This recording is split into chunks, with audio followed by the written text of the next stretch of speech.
Thank you, Mr. President, and thank you, Senator Westrom. And please don't take my questions as a critique of the important provisions that have been added to this bill since the target went up. And I am happy about farm to school, really happy about urban ag. There are a number of provisions in this bill that are stronger than when it left us at the end of May. But you do raise an important issue, Senator Westrom, and that is the potential federal match that could be lost and likely would be lost if Market Bucks is not included in either the ag bill or, as Senator Kiffmeyer mentioned yesterday, in the state government finance bill.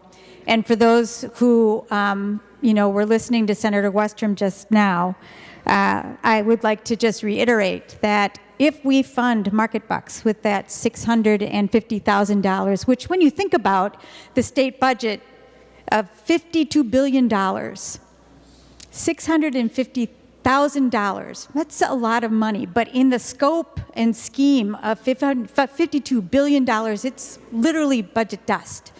But it is meaningful to people who are getting food support through SNAP.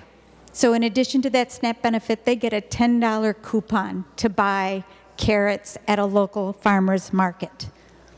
Not small potatoes, important potatoes for a family that is hungry.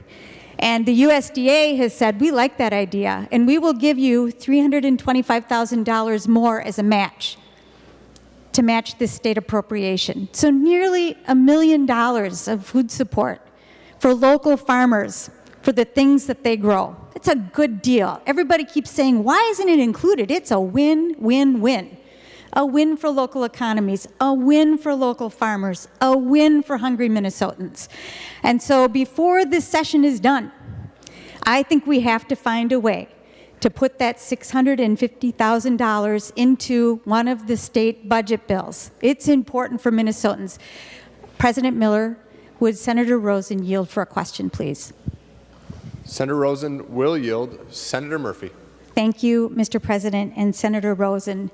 I know that you are the chair of the Finance Committee, and you had donuts and coffee for those of us that attended the hearing yesterday. Thank you for that kindness. I am wondering if you have an update for me or for anybody on the floor about the potential of a solution to finding a home for Market Bucks in the state's budget. Senator Rosen. Thank you, Mr. President, and thank you, Senator Murphy, for the question. Actually, I'm a little surprised by the question because we have been exchanging texts back and forth.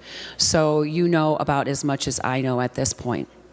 And it is, Market Bucks has become a priority here in the last few days.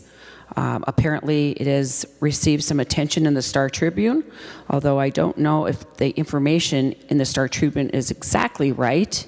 From what I understand, the conversations in the conference committee were about, but I know the leaders are trying to find a path to support Market Bucks, and I leave it to their responsibility, and I have great faith in the three leaders. Senator Murphy. Thank you, Mr. President, and thank you, Senator Rosen. And I didn't mean to surprise you, and if I could, I'd turn around and look at you and smile, but that's against the rules. So I didn't mean to surprise you, but there are many people outside of this body who are paying attention to this issue, and they would like us to find a resolution. And I understand how the legislature does its work, but the cone of silence leaves a lot of people in Minnesota behind. And so I thought it was important to share here the hopeful update that there may be a path forward. And also to say, for instance, if the three leaders are unable, and I really hope that they are, and Senator Rosen, I know that you're probably engaged in some of those conversations. So I hope that we're able to find a solution. But I also want to say that if, for instance, the House bill that comes to us doesn't include a resolution here, then we should work together to try and find a place. And I want to say that I want to work with you and others to find a place for this important, though inexpensive, very effective Market Bucks program. And with that, I thank you.